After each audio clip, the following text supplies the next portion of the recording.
because it stabilizes you guys. This is so much engineering on my part. All because people want to overheat. Oh, and now you're like doing tricks with this stuff. Okay, come on. Get it together, folks. Alright. I guess this is going to be your purview. I don't know. I'm trying here. You guys tried? You're going to make fun of my videos. And I'd be like, okay, well, you know, it was what I had going on. Alright. Little adjustments. Music, and we roll. Now remember, you want to be like looking over to the left-hand side because that's where the house was. So you guys are going to be like that. Oh man, I still got to put you guys in reverse. And I got to put you guys in drive. And I have to adjust accordingly. You guys are such a pain. Such a complete pain in the butt. Alright, there we go. Stay where you're at. Alright, let's okay, Ramona is gonna go over there. Alright.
It totally looks different now.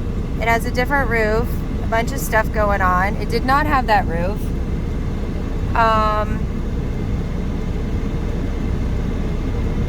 Yeah, they changed it up a little bit, but that's where I used to live. I'm taking pictures. Let me zoom in.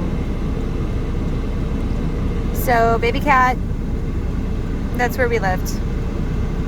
The roof was different. That's it. Put you guys back with your flowers. It's like, you guys all think this is about you, and this is mainly about my own. Just documenting my life. Because one day maybe, they will be happy seeing all of this. Then we had a pasture on the right-hand side, and the left-hand side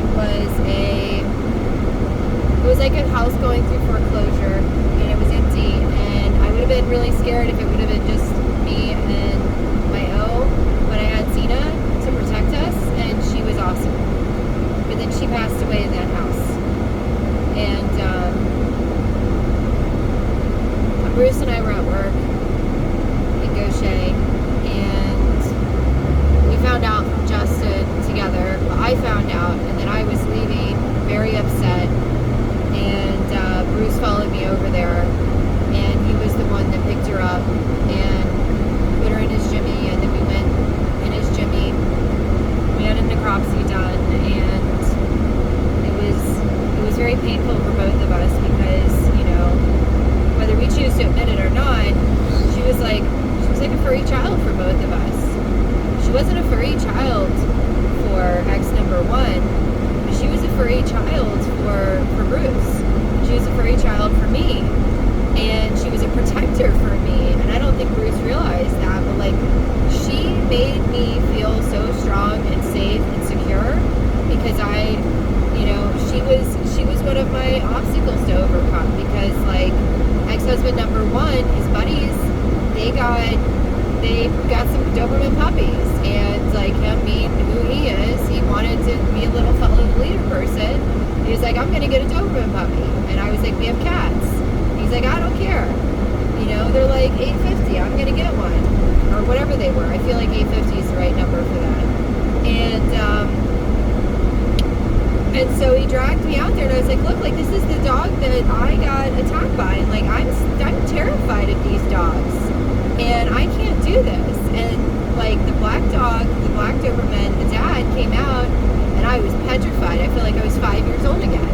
And oh, and this is the daycare that she went to, and you kept getting head lice there. We went to childcare, yeah, because you also went to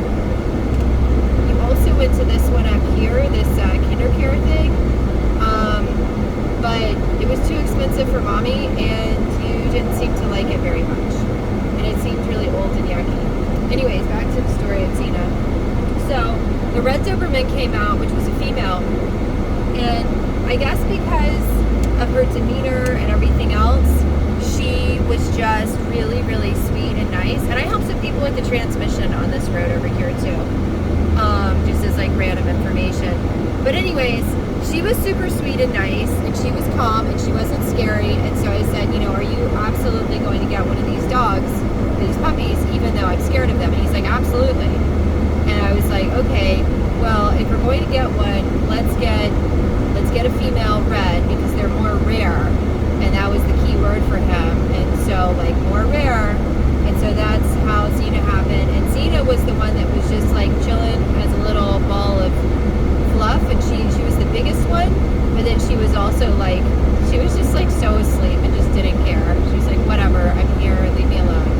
And so I was like, oh, you want the biggest one, don't you? The biggest one, the most rare, biggest one? And he was like, yeah. And so we got her. And he cared about her for a whole like week, until he realized that he had to like clean up pee and poo and stuff like that, and like he wasn't going to do that. So he wanted to get rid of her. And I was like, no, we're not getting rid of her. Like, we adopted her into our family, and like that's what we're going to do, is we're going to keep her. And so she became my dog. And I took care of her, and I disciplined her, and I did all the stuff that she needed to do. And, oh, this is the IRS calling, so I gotta pause you guys. So, I just ended a call. I didn't end the call. I didn't end the call, but today, at 14:08, because this phone is a military time for some reason, the IRS representative hung up on me because I was trying to find out, and I should have just had it on, I should have been recording it as part of this video, but the number that called me back was 1-304-707-9492. I called the IRS 1-844-545-5640 at 13:24 military time again. And they called me back at 13:52 military time, and they hung up on me with a goodbye at the end of it from like an automated system, because I was like, hey, I don't have this original form anymore, and I need this original form to be able to, or I need the form to be able to mail it. And I put it in the app, I did what I was supposed to do, I did it twice, I called the IRS twice, I've done the steps that I'm supposed to take, and it's not working. So is there any way that I can get this this notice, this form, sent back to me? Because all I have right now is a picture of it on my phone from whenever I uploaded it onto you guys, app. And she says, we can't reissue the notification. And I was like, okay, well, if you can't reissue the notification, like, what am I supposed to do? And she's like, I can't tell you. I'm like, but you're literally the IRS. Like, this doesn't make any sense. This is nonsensical. And it did say that like the calls were recorded for quality assurance, so like so I was like, well, then I need to schedule an appointment with your local office so that I can talk to a person and find out what to do. And she said, for what? And I said, because my family is, you know, we have stuff going on with this notification that I don't have the original for. And she's like, well, you could put it in the mail. And I was like, again, like all I have is the picture. So if I print out the picture and I send that to you, is that going to be sufficient if it's legible? And she said, I can't answer that. I don't know the answer for that. And I was like, well, then can you please just schedule me an appointment? And she was like, why? And we're like in this perpetual loop of like, why do you need an appointment scheduled? And I'm like, because I need to talk to a person and have them assist me because, you know, my family needs to get this done. And then she hung up on me. And then the little thing when she clicked off said, goodbye. There are so many breaks in this system. There are so many things that need system checks. It's messed up. Because, like, I have the time to do these kinds of calls on a Thursday at 14:02, I guess. I don't know. 14? Yeah, 2. I'm bad with military time. I can do the phonetic alphabet. I'm really bad with military time, though. So you're telling me that, like, somebody that has a 9-to-5 job and, you know, has to, and it is 7 a.m. to 7 p.m., which is good, but it's like I had to wait 24 minutes for the call to come in, which was not that long of a wait, and they do have a callback feature, which is fantastic. But then the staff hang up on me because I'm too much work or something. I don't know. But that's where I'm at. I'm very frustrated. I need to get this done. It is an obligation that has been put upon me because, you know, husband Cat has a job, a 9-to-5 job. He can't do this kind of stuff. He's a husband Cat. And it's not that he's not competent. It's that he has a job that primarily covers our expenses. And so administrative stuff and phone calls and stuff like that falls into my world because I have ability to do this. But, like, what if you're a Walmart person? What if you're working at McDonald's? What if you're an accountant and you know, have customer or clients that you have to do, like, throughout the whole entire day? Like, what do you do? It's just not cool. You know, whatever. We're going to get back to our drive. Hopefully you guys don't overheat. You guys got to see the old house that I used to live in. I got pictures of it, even though it's not the same.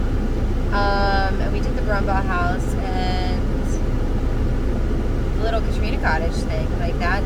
All the places that I've lived are different or they don't exist anymore. Like, I'm surprised that one still exists. Well, Brumbaugh does exist, too. Brumbaugh looks really similar. I don't know where the beach houses were. We lived in a beach house.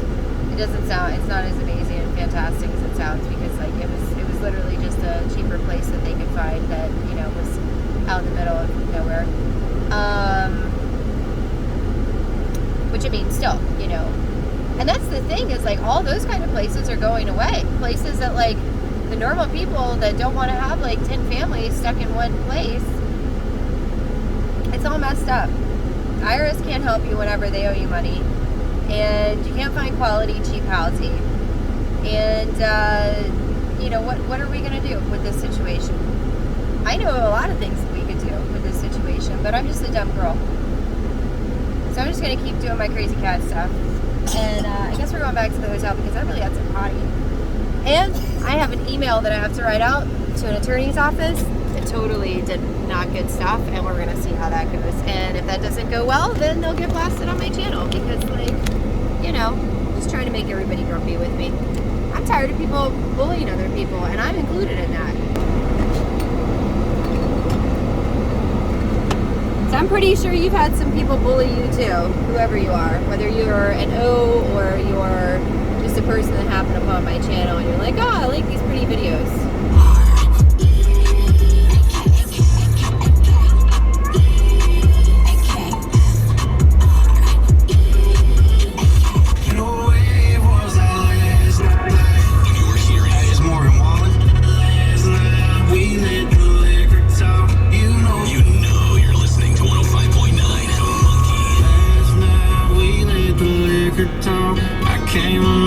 You know what? I'm also going to do a drive-by and take out pictures of a pretty house that I got married at.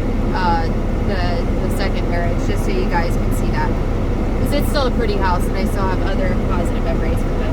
It was our last night, I kissed your lips, make you grip the sheets with your fingertips. Last bottle of Jack, we split a fifth. Just talking about life, going sip for sip. Yeah, you know you love to fight, and I say shit that don't mean, but I'm still gonna wake up on you and me. I know that last night we let the liquor talk. I can't remember everything we said, but we said it all.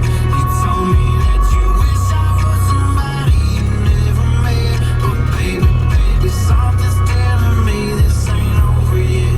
No way it was our last night. No way it was our last night. No way it was the last night that we break up. I see your tail lights in the dust. You call your mama, I call your bluff. In the middle of the night, pull it right back up. Yeah, my friends say let her go. Your friends say what the